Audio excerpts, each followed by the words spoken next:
mental tough coaching.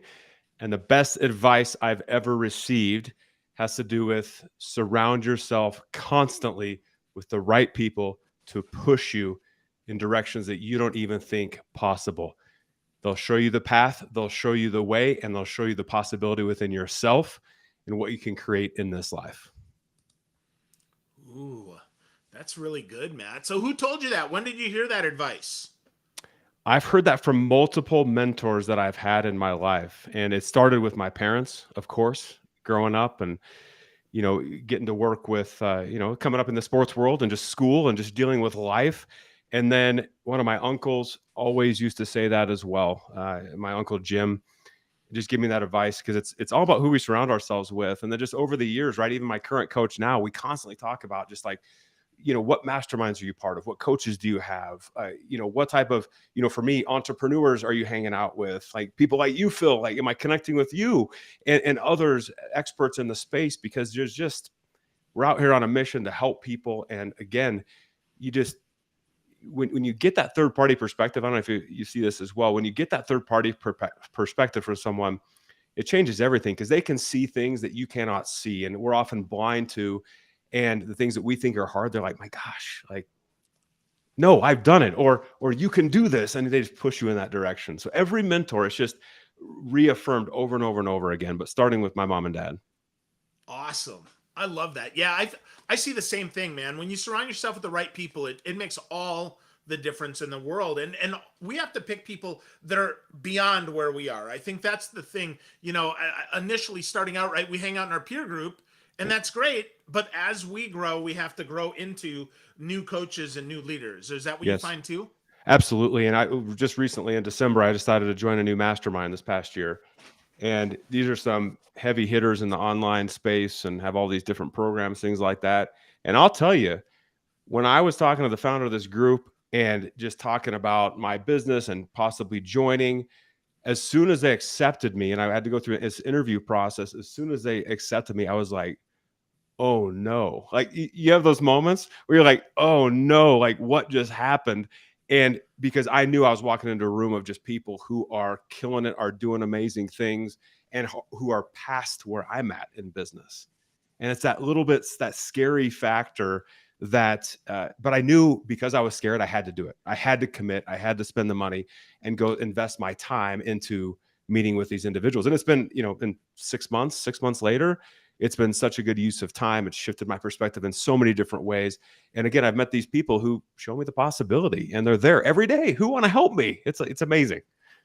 Yeah, that is amazing. So let's talk about that, Matt. Before we shift into your sales leader superpower, let's talk about those right people. Like, how do you choose the right people? What criteria do you put in place to make sure that they're real and not just talkers?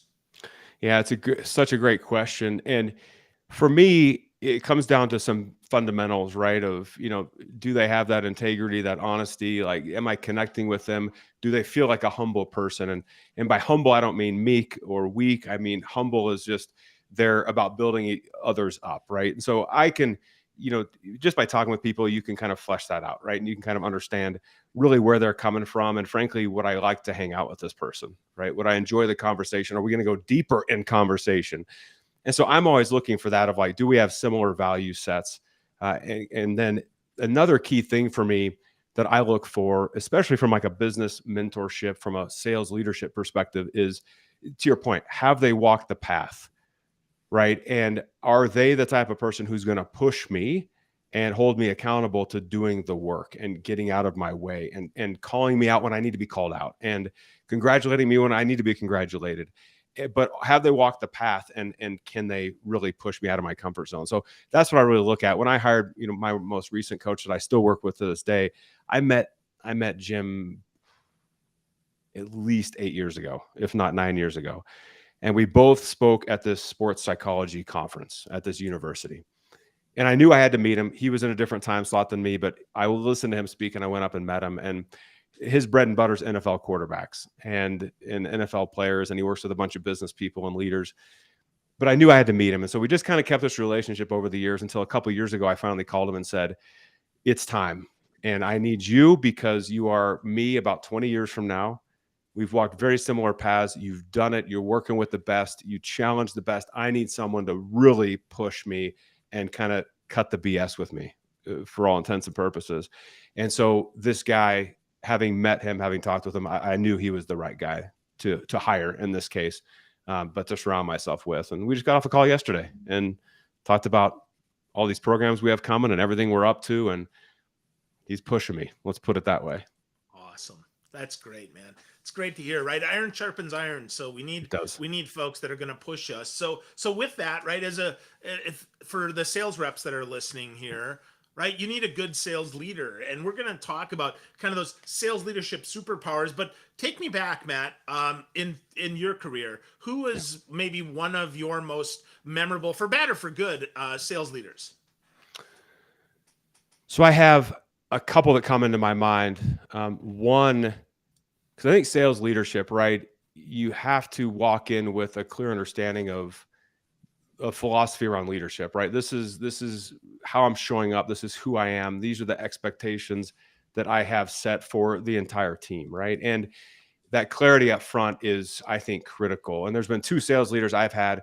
One had a very clear philosophy, and the other had no philosophy at all, right? And the individual who had this philosophy set, I remember the first day I walked in and he presented like, okay, this is what we believe in. This is who we are. This is where we're going. This is, what I expect of you. This is how I'm going to help, you in return. Let's go create something amazing, right? And so because I understood him, I was super fired up and excited, and I wanted to do well. And in the back of my mind, I also knew what he expected of me, right? So it wasn't this mystery of, how's this person going to come at me today? And how's he going to react to this? Like, I knew it up front. And so that for me was super impactful because I wanted to do the work. And frankly, when I got off track, Phil, which I did, every salesperson I know does. Yeah. But when I would get off track, he would easily point back to like, okay, remember, we talked about some of this stuff. What adjustments we need to make. And it wasn't a shock to me of like, oh, wait a minute, you never told me to put stuff in Salesforce before. And, it was very clear up front. And so that was one. On the other side, it was just this lack of clarity. It was very reactionary. I would call and have these conversations with my boss, and it seemed like these conversations would go on and on and on forever. And I felt like we are not getting anywhere in any conversation, because I was not held accountable to anything. It was just kind of this, well, we just got to kind of generate activity and keep going. And what do you think? And then I'd throw something out there that was, whether true or not, it was kind of like, yeah, I'm kind of working here and there. And it's kind of, okay, let's just keep working, instead of, it's kind of know your people, right? I'm the type of person that needs to be pushed. Like, I have to be challenged. And that's just my baseball background, I think, and just my nature. And that boss just didn't understand that. And when I would explain that to her, it was like in one ear, out the other. So she wasn't that kind of good listener. So there's lots of different leaders. Those are the kind of two that stick out to me. And I can tell you story after story about them, but it's just every leader we can learn something from. I've learned over the years, right? Good, bad, indifferent. And that's kind of molded how I coach today and how I teach and how I show up to my team as well. For sure. Yeah, it's so interesting. Everybody we can learn from. I totally agree with that, right? Good, bad, or otherwise. We're always learning something. I mean, I've had some really strong leaders, and I've had some less than strong leaders. And I learned, honestly, probably more from the less than strong ones on how I don't want to lead and how I don't want to be, which is super, super interesting. Totally. Well, and I think that transition from salesperson, right, individual contributor, to a sales manager or leader, it ain't for the faint of heart, right? And it's one of those things I always joke with people, like, be careful what you ask for. And it's a wonderful thing. It can be a wonderful thing. I'm not negating anybody from going into sales leadership or management. It can be a wonderful thing, but just understand, like, there's a different mindset and different approach that you have to have from individual contributor to sales manager, right? And as you study, as you develop those, it's kind of shifting to, how do I become a proactive leader who's focused on the right things and setting the right identity for my team and getting the most out of them, and learning to kind of influence individuals along the way. So that is something that I've had to adjust and learn over the years and now coach people on of like, there's steps you can take to make that happen, awareness you need to have. And my gosh, the more you study leadership and the more you set aside time every day to like think about like, how do I want to impact people? And am I showing up the right way? And am I doing the right things? And like, what do I need to read and learn and listen to Phil's podcast again? And like do all these things. The more time you spend there, the greater the reward. I've seen it over and over and over again. Yeah, it's interesting. The best leaders often are the ones that learn the most, that take the time to continue to not just pour into their team, which is great, but have to pour into themselves, because you can't, it's hard to pour from an empty cup. Yes. So So true. Yeah. Well, I imagine your listeners right now, right? I don't know if they deal with, it's like keeping their energy high for every area of life, right? And part of energy is not only showing up for your family, but it's also showing up for work and making sure that you have that, confidence and focus and emotional control that you need to, perform at that extremely high level. And I don't know if you felt it in the past. I felt it in the past, those moments where you're just like dragging, and it's like, my gosh, I'm supposed to go make calls now and have this sales. It's this kind of balanced approach to leadership as well. Yeah, definitely. Well, let's shift into that, right? So, and I think it's very interesting. Teaching and leadership are a lot alike in the fact that people that have never done it think that those who can, do sales, do teach, but they think that then those who can't lead, those who can't teach, and I think that's completely wrong. I think they're very different skill sets. You can be a great athlete and not be able to coach. You can be a great teacher and not be able to do all that stuff. I mean, you can be a great sales leader and not have been an awesome salesperson. You just have to be someone who's rigorous and is willing to learn. So is that what you found as well? Because sometimes I talk to salespeople and they say, you know what, my leader can't do what I do, therefore I don't respect them. Mm. All the time. And frankly, I've had that happen to me in sales leadership roles. And I've thought that of my bosses at certain points, like they haven't done it before. And the thing I've learned is, from a leadership perspective, if our focus is how do we get the most out of our team, right? It's really this, I guess, kind of servant leader mindset, right? And I don't really use too often the servant leader mindset, but it's like, how do I help my people, right? And my job as leaders is to remove constraints, is to understand kind of their path, to push them along their path, and find out, like, do I know my people well enough that I'm able to influence them? And influence is, it's the art of influence, right? I can't remember who wrote the book, but the art of influence, right? It's an art. It can be developed. It can be learned. And sure, some people seem like they're better at it. I believe there's a skill set, or what you're kind of born with a little bit of it, but it can be learned, right? By asking the right questions. Like, how do you want me to, escalate issues to you? Or frankly, hey, salesperson, like, how do you want me to best motivate you? Like, when you were killing it like last quarter or 3 years ago, or when you were at your prime, like, what was happening? How was your leader supporting you? How was he or she pushing you? It's like asking the right questions where they give you the answer and say, this is what I need from you. Now, we can joke about this, Phil, where some salespeople will be like, look, I was left alone. Well, okay, I get that. But at the end of the day, it's like, coming up playing collegiate baseball and then professionally overseas, I always had a coach around me. And that coach was always trying to figure out, how do I push Matt the right way? And sometimes it was yelling, and sometimes it was that very positive feedback. But my coaches were constantly trying to figure out who I was and how to figure out how to help me kind of move past those things. So it's, from a leadership perspective, I think it's, what questions are you asking? How are you asking them? And then making sure you're not just surface level, but getting that level deeper, right? Of like, if I figure out why you're really doing this and what you want to accomplish in like 3 years, not just, I love money. What do you want to do with that money? And then I figure out and ask you, how are you best motivated? You can have your answers right there. And then you just show up and help them with that and execute with that. And it just becomes a lot easier, right? Instead of us either blanketing, saying, hey, we're going to treat everybody the same, or not asking the questions at all and just saying, do it my way, do it the way I did it because I was successful. Yeah. Yeah. Or the third, right? To your point, just completely leave them alone and just manage from a spreadsheet Yeah, or manage from Salesforce, which absolutely doesn't work either. I mean, that's the micromanagement way. And that's right, not that you have to be somewhat data driven, but it's not just about data, right? right. I Okay. I look at Salesforce or any CRM, right, and or as it's a storytelling tool. That's what it is. And so some people see it as this data repository or the micromanagement tool, the big brother, big sister type stuff. And I had to learn to shift of like it's a storytelling tool. So it's creating this story of like we started here and we're evolving and now we're here. And sometimes it's up higher and sometimes it's a bit lower, but like this is how we're evolving. And so it gives me these indications, it tells me the story of like, oh wow, this is a really like here comes the hero walking through the door and all is good and well. Oh, but no, now the villain showed up, right? So I have to adjust and somehow fight the villain and get back up.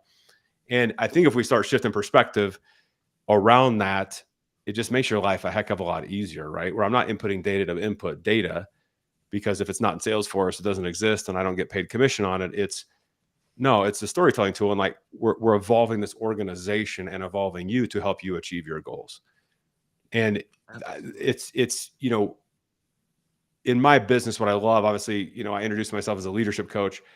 I also introduce myself as a mental toughness expert. And I believe the true differentiator from sales and sales leadership is what we call mental toughness, but it's everything going on in between your ears, right? It's the fear, it's the doubt, it's the limiting beliefs we put up on ourselves. It's the fights that we pick that we really shouldn't fight internally or with people outside. It's learning to manage our emotions. And once we learn to like dive in and understand the neuroscience and like have these tools, like it opens up the possibility, right? Where we shift our perspective on and belief about any CRM. We can shift our perspective on it in order to leverage it and then teach our people how to use it so we can, again, accomplish the goals of the company and make them uber successful. That's why that mindset piece is so important. And as leaders, we need to learn that. We need to focus on that. We need to study it. That should be like first thing when you wake up in the morning, you're listening to your podcast, Phil, or reading an article about influence, about how do we get the most out of people, about how do we shift our perspective and the mindset piece. It's a game changer.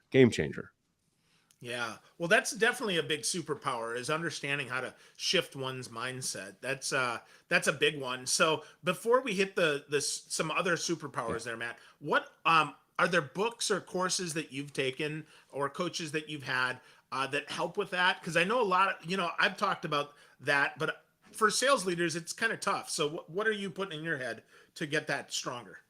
So couple things. One is I'm an avid book reader. And if you're not, you need to be, because there's so many like amazing perspectives and books out there that you can learn from. And you can see behind me, I've got, a few books that are floating around here. And, some of them, oh my gosh, I could go through all of them. Every book, and I can give you some recommendations too, but what's the one I just finished? Like Predictably Irrational. Oh yeah, Dan Ariely. Yeah. Yes. Phenomenal read about just why we buy. It's our habits of, it's fascinating from a sales perspective. Like when you're sitting in front of someone, understand the way they're thinking and why they're going to buy or not buy from you that certain product. Or if you offer an online plan or, product, there's certain behaviors that we all have. And so it's fascinating when you start reading some of these things about like radical candors behind me. And I could go through all these books and especially about biographies or autobiographies about people too, because everyone's familiar with the quote like success leaves clues, right? And so it's right there in front of you. And in conjunction with that, listening to your podcast, listening to my podcast, like there's all sorts of podcasts out there that again shift your perspective. I listen to Tony Robbins' podcast, for example. Now, is he strictly like a sales leader, stuff like that? Well, he doesn't come out like that. He's about high performance, but he's certainly talking about sales. He's certainly talking about showing up your best in every area of life. I have other kind of online influencers that I listen to as well, because the clues are right there. It's just, do we want to pick them up or not, right? The nuggets are sitting right in front of us, and we can choose to either pick them up and put them in our pocket or just walk by them and say, oh, that's pretty. and walk by.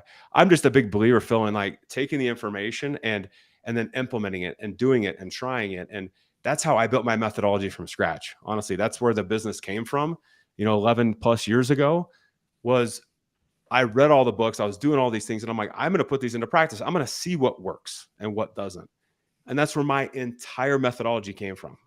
I built it from scratch, and I've sifted through all the stuff, and I've come up and say, okay, we're going to build your leadership philosophy, and we're going to dive into all these mindset topics, and we're going to make sure that you and your team are optimizing your performance. It came from books. Honestly, it came from books. Awesome. Love that. Yeah. Kim Scott's Radical Candor is a great book too. That's fantastic. So yeah, Predictably Irrational is one of those like, whoa, that blew my mind. I'm like, oh, wow. It's yeah. so interesting. Yes. Yeah, for sure. So you read, you don't listen to books, or both? Both. Yeah. I'll go through these spurts, honestly, Phil, where for some reason I just need a hard printed out book in my hand, right? To be able to sit on the chair or sit on the couch and read. And then there's other periods I go through where I'm like, I'm going to throw in the earbuds and, listen to the book that way. So I kind of go through these ebbs and flows, but I always have something that I'm either reading or it's like next up on the list. Like I've got 2 books right over here that as soon as I'm done with this other one, they're going to be the next ones that I'm going to read. So it's always that just consistency and application. And again, you read enough books and you hear some, similar stuff, but there's always, I don't know if you experience this, there's always something that at least one thing I pick up from every book that this thing's different. There has to be, right? I mean, that's the thing. I think people think that the whole book has to be amazing in order to be a good investment. But I think of it this way, right? For $25, if I get one idea for $25, it's totally worth it. Yes. I mean, it's totally worth it, because if I put that into practice, I know it's going to make me at least $25, right? Yes. That's pretty simple. I don't typically pause very much when I'm going to get a book. If it's something that I hear, I'm like, oh, yep, I'm going to get that one. That's it, right? So, yeah. Yes. Yep. My coach yesterday just told me to pick up 2 books, and they're ordered and on their way. Yeah. What'd you get? What are they? I got to hear it. What'd you get? Let me get the names first. So, first of all, first one's Creating Superfans by Brittany Hudak. Yeah, that one just came out. Yep. And then the other one is $1 Million Consulting. Oh, yeah, Ellen Weiss's book. Yeah, great book. So those 2 I have not read yet. And so, yeah, they're on their way, and I'm going to integrate them into how I read things. And again, it's implementation, right? I think that's the key, where I used to, like early in my career, I'd read these books and be like, wow, that's a really good idea. And it would stop there, right? Same, yeah. I'm laughing, man. That's same, yeah. And it's just that shift, like, well, let me try it. And people are like, oh, but if I implement this, I got to integrate it and do all this stuff. No. We just think of it as a little pilot program for the concept. Yeah. Just beta test it. See if you like it. See what resonates with you. And there's, there's concepts out there like the 5 a.m. club and 4 a.m. club, and probably a 3 a.m. club out there somewhere, and all these different, like, try this routine and do that routine, and oh my God, it changed my life. Well, it's the concept behind it that changes the life, not necessarily the time that they get up in the morning, right? It's the routine, for example. And so I think just as leaders in general, as salespeople, we feel this pressure to do the same thing that person wrote about. At the same time, like the same workout, the same meditation, the same. And I'm like, no.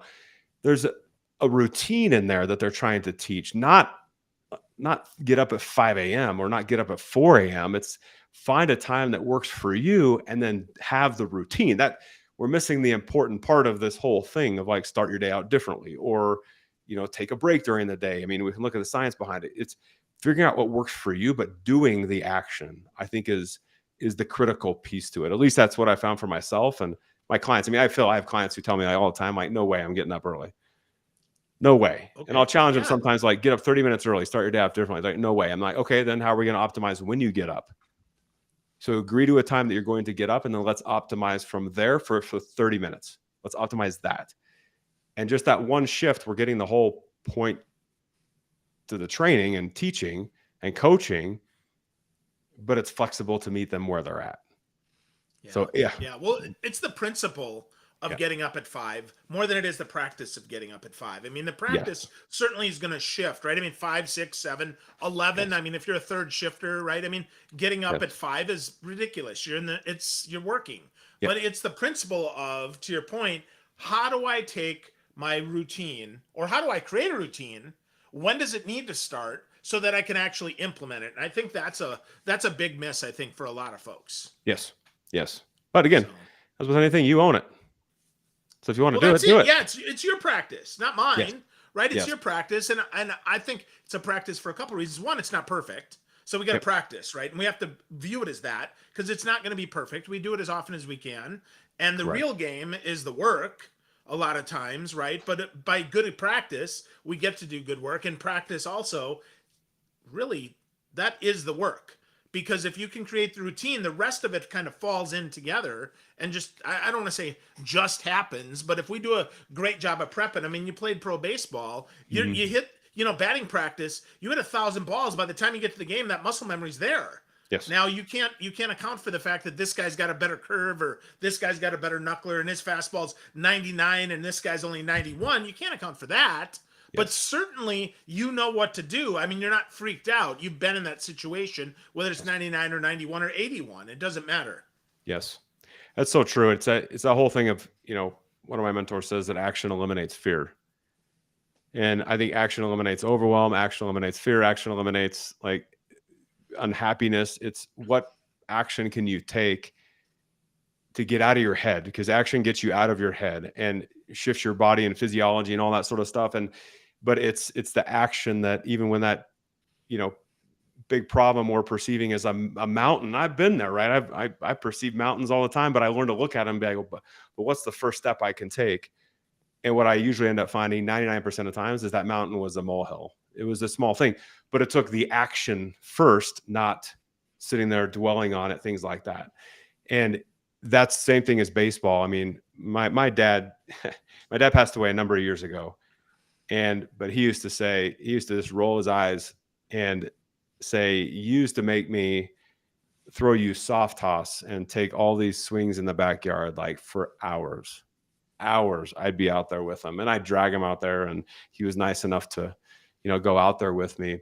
But to your point, it was that action of like going and doing it. And when I felt off track, especially in college and professionally, I remember when I was playing overseas professionally once, I got in country and I didn't speak the language, and I felt like I had to carry the burden of the team and be this like amazing player who does everything. And with every swing, I hit 4 home runs right at one time, and I was just feeling this pressure on me. And I remember 2 things got me out of it. One, having a conversation with my parents of like, I'm just feeling overwhelmed. I don't know what's going on. And that was an action I took, which really helped. And the second thing on top of that was I went immediately the next day and I just started hitting baseballs and rediscovering the swing and the love of the game and having fun. And those 2 pieces of action changed everything for the rest of the season. And the pressure melted. I did my thing. And we ended up going from the worst team in the worst team in the league the first half of the year to the best team in the second half in the league of the year. And I was so proud and happy of that. And a lot of it was me taking action upon those and just, again, reconnecting with that love again. Yeah. Awesome. Love that. Love that. Well, let's talk about Sales Leader Superpower here as we're kind of getting to the 30-minute mark. So, Yeah. Sales Leader Superpower, I think there's a lot of things you mentioned all about, the best listener, best supporter, best motivator, things like that. So, what, why did you come up with this Sales Leader Superpower? You got an awesome quiz on your website. So, let's talk a little bit about that. Yes. One of the big topics that I teach is, and this is salespeople, you're going to know this, KYC, know your customer. We all know this concept, don't we?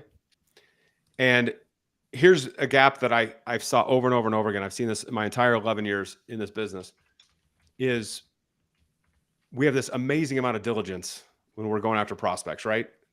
Of we're stalking them on Facebook and LinkedIn. We're trying to figure out if they're dog or cat people. We're trying to find out whether it's a college and high school to try to figure out to make that connection, right? Or, oh, you know this person, I know that person. Let's find that connection. There's amazing amount of diligence that's done when it relates to current, clients and prospects. And when I'm doing presentations, I show this on a slide that's got everything that I just described and more. And then I say, now let's talk about sales leadership. And I said, let's talk about the KYC concept as it relates to what we do on the inside. And then I switch slides and it's blank. What I found is that we don't implement the same diligence to know our customers, to know our team, that we do when we're looking at prospects and third parties. And that's vendors too. Well, boy, we want to know vendors really well and how to influence them and communicate with them and all this stuff. And then we look at our team and just say, well, just do it, either do it the way I did it or just figure it out. We don't have the same diligence. So that's one of the reasons behind this superpower quiz, because it's about knowing thyself as a leader, but also to give you insight into how to start really thinking about your people and how they show up. Because a leadership style is not good or bad. I believe it comes down to, are you setting the right expectations, and are you getting time to know each other and how you work and communicate and show up every single day? And that's why I wanted to build a quiz. And so it gives you insight into like who you are as a leader, right? What one of your preferences are of how you're going to approach people, but also get you thinking about like, I wonder how salesperson A, B, and C on my team, I wonder if they took this quiz, who are they? How do they show up? Because I, as the sales leader, in my opinion, need to do the best I can to adjust my approach to meet their approach. Because we're doing it on the outside anyway with our prospects. Why wouldn't we do the same thing on the inside? It's how consistent can we be as a leader of outside and inside? And so when you start getting to the superpowers, it's like, listen, understand how you show up, and you can talk to your people about this. Like, this is how I show up as a leader. And I want you to know that. And I want to ask you the same questions. How do you show up? How can I get the best out of you? And let's talk about this communication. So when I'm, doing one-on-one coaching in our online programs, Phil, I have this whole KYC section, which gives a load of questions that you can ask your team to really figure out how to influence them, because this is about influence, right? And this is one of the tools, this superpower tool, to help you really dive in and start that process as well. Awesome. Well, it's at mattphillipscoaching.com/quiz. Phillips has 2 L's, otherwise spelt as you'd expect. So with that, Matt, I think you said 2 really important things there that are helpful for folks. One, it's knowing yourself. Super important. Knowing yourself and sharing that with your team, letting them know this is how I show up. And secondly, knowing your team. I think that 2-pronged approach, treating your team almost like a prospect that you want to develop a relationship, or with an account that you're trying to nurture and trying to land and expand in.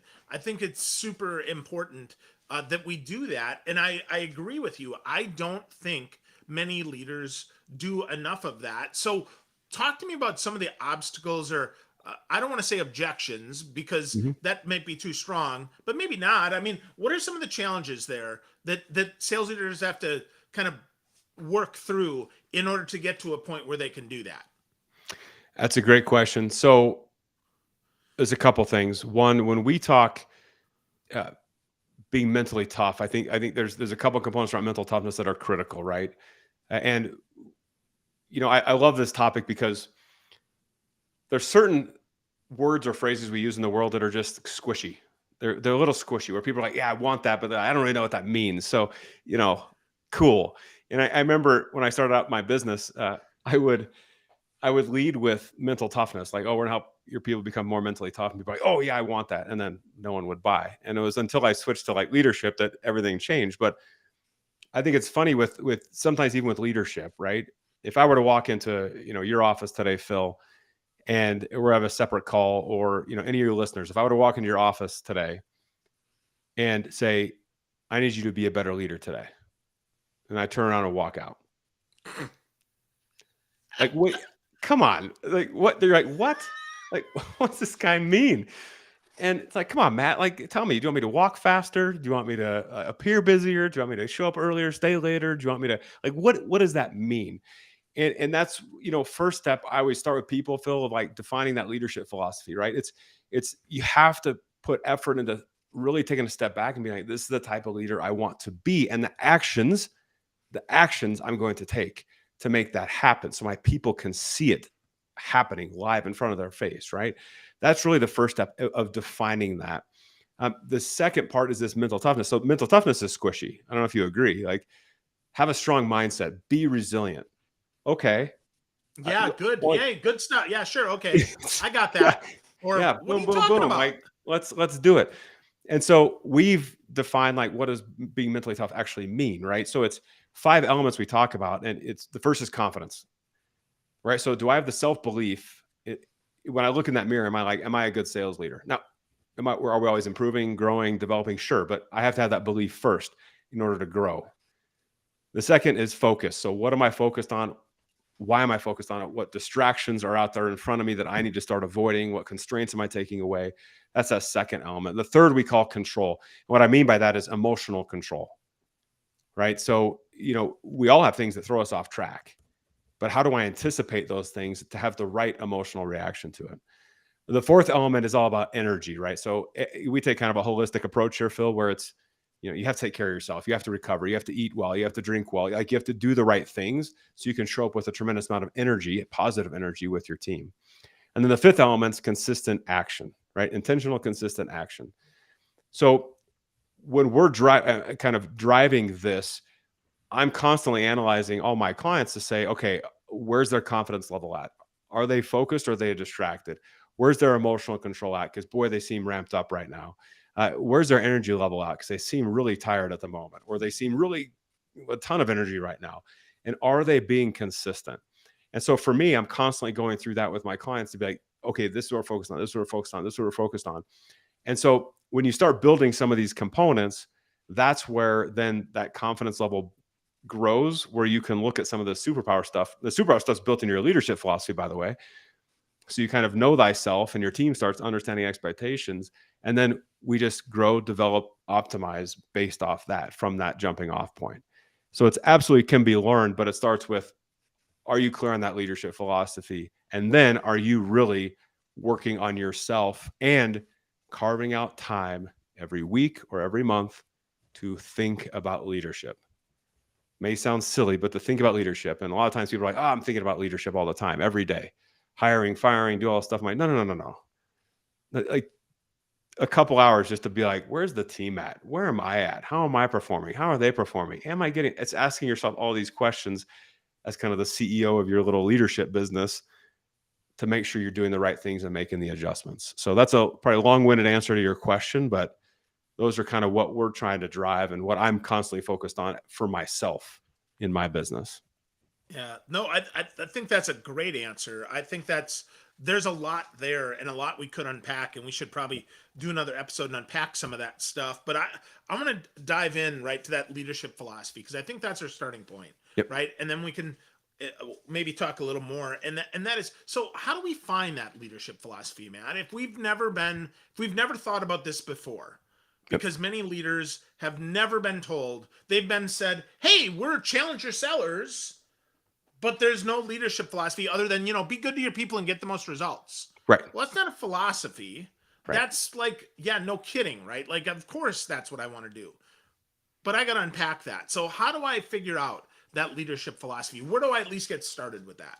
Yeah. So we take people through this 4-step process when we build out their leadership philosophy. And the first starts with asking the right questions of yourself, right? So we will ask questions such as, like, who's the best leader you've ever had and why? Who's the worst leader you've ever had and why? And it's starting to dive into, like, we've all been exposed to like different people and good, bad, like we talked at the beginning, right? The good and the bad bosses. And it's starting to really kind of unpack that. And by the way, it's not just business. It's like, have you had a great coach? Have you had a great parent? Have you had a great pastor? Like, there's all sorts of leaders that we can pick from, but it's starting to dive into like, what was so unique about them and what made them different, what made them unique.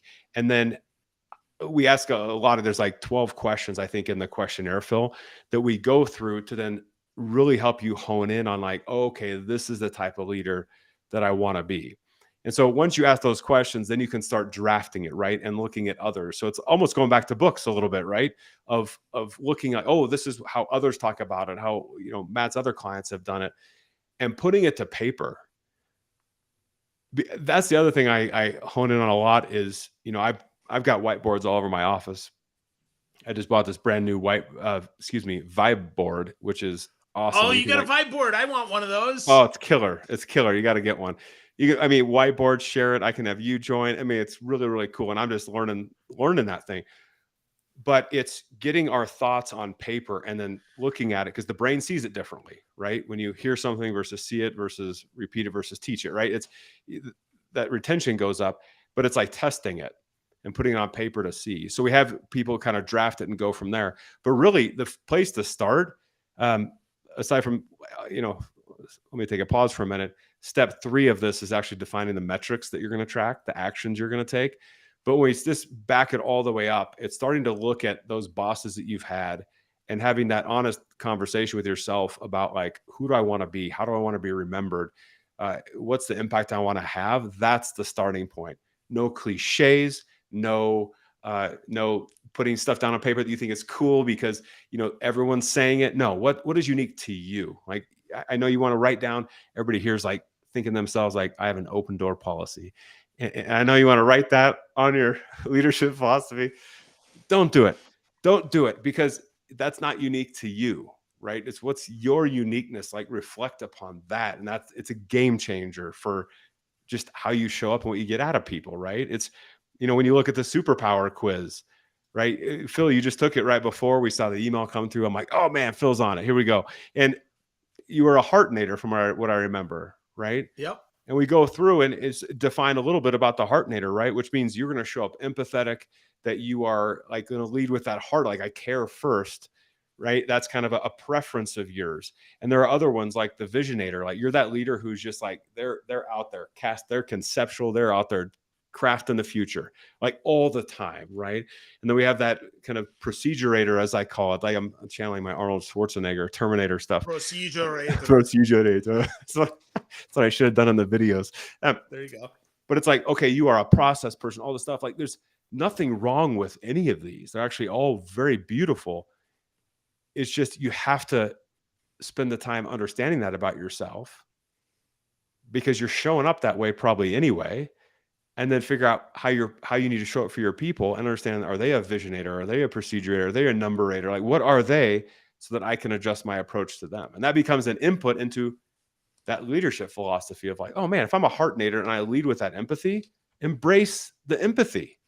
You don't have to be different. You're you. You can be unique. You can be different. You can still shift your approach when you're trying to influence people, but show up in that kind of boldness, greatness, like that's who you are. But you got to put it on paper and start really challenging these things.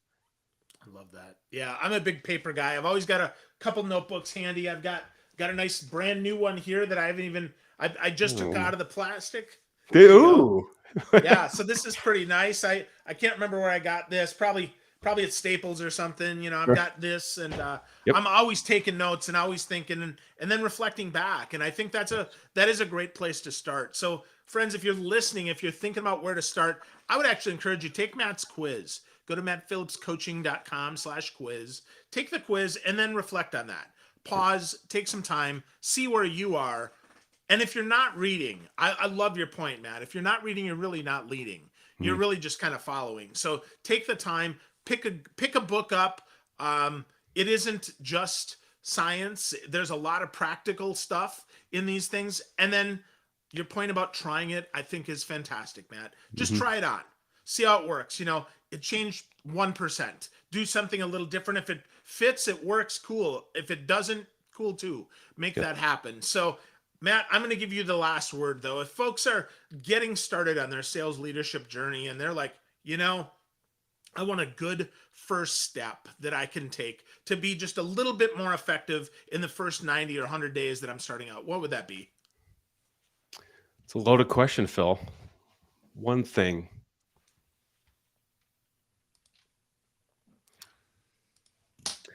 I'll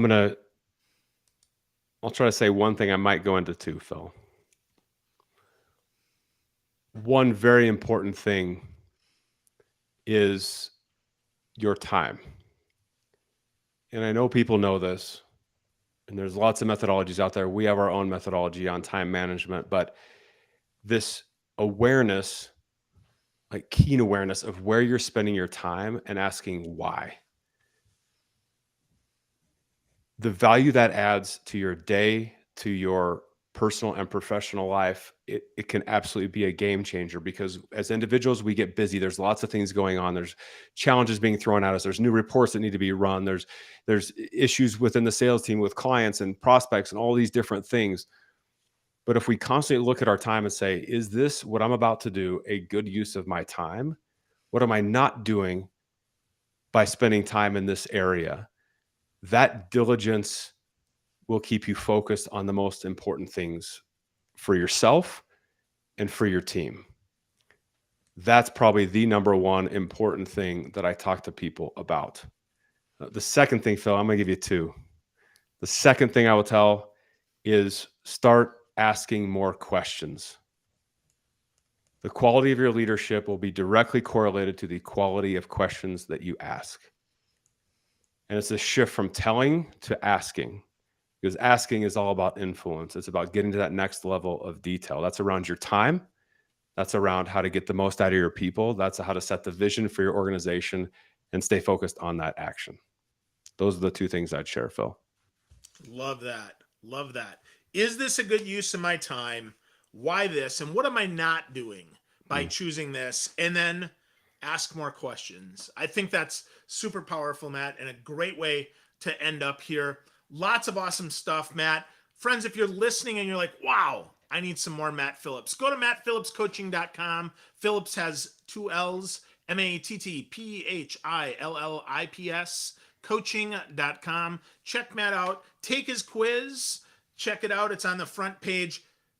And get started, friends. Just start experimenting. See what's there and dig deep. You are the first person you have to lead. You have to figure yourself out. So take some time and do that. Matt, thanks so much for the insight today. I really appreciate it.